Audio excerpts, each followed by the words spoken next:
ನಮಸ್ತೆ ವೀಕ್ಷಕರೇ, ಉತ್ತರ ಕರ್ನಾಟಕದ ಅಡುಗೆ ಮನೆಗೆ ಸ್ವಾಗತ. ಇವತ್ತು ನಾನು ಮಾಡಿ ತೋರಿಸೋ ರೆಸಿಪಿ ಕರ್ಬೂಜ ಹಣ್ಣಿನ ಜ್ಯೂಸ್.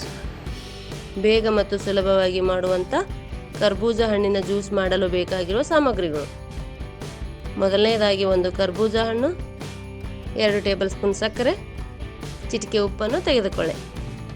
ಕರ್ಬೂಜ ಹಣ್ಣಿನ ಜ್ಯೂಸ್ ಮಾಡುವ ವಿಧಾನ: ಮೊದಲಿಗೆ ಕರ್ಬೂಜ ಹಣ್ಣನ್ನು ಈ ರೀತಿ ಕಟ್ ಮಾಡಿ ಒಳಗಿನ ಬೀಜಗಳನ್ನೆಲ್ಲ ತೆಗೆದು ಸಣ್ಣ ಸಣ್ಣ ಪೀಸ್ಗಳನ್ನಾಗಿ ಮಾಡಿಕೊಳ್ಳಿ.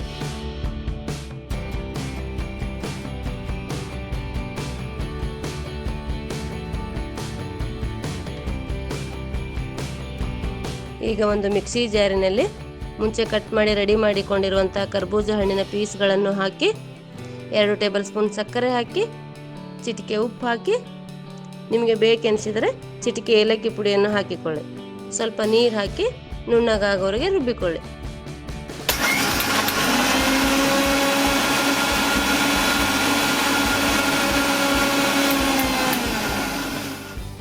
ಈ ರೀತಿ ನುಣ್ಣಗಾದ ನಂತರ ಒಂದು ಗ್ಲಾಸಿಗೆ ಹಾಕಿದರೆ ಬೇಗ ಮತ್ತು ಸುಲಭವಾಗಿ ಮಾಡುವಂಥ ಕರ್ಬೂಜ ಹಣ್ಣಿನ ಜ್ಯೂಸ್ ಸವಿಯಲು ರೆಡಿ. ಕರ್ಬೂಜ ಹಣ್ಣಿನ ಜ್ಯೂಸ್ ಮಾಡೋ ವಿಧಾನ ನಿಮಗೆ ಇಷ್ಟವಾದಲ್ಲಿ ಲೈಕ್ ಮಾಡಿ, ಶೇರ್ ಮಾಡಿ, ಕಮೆಂಟ್ ಮಾಡಿ, ಸಬ್ಸ್ಕ್ರೈಬ್ ಆಗಿ. ಧನ್ಯವಾದಗಳು.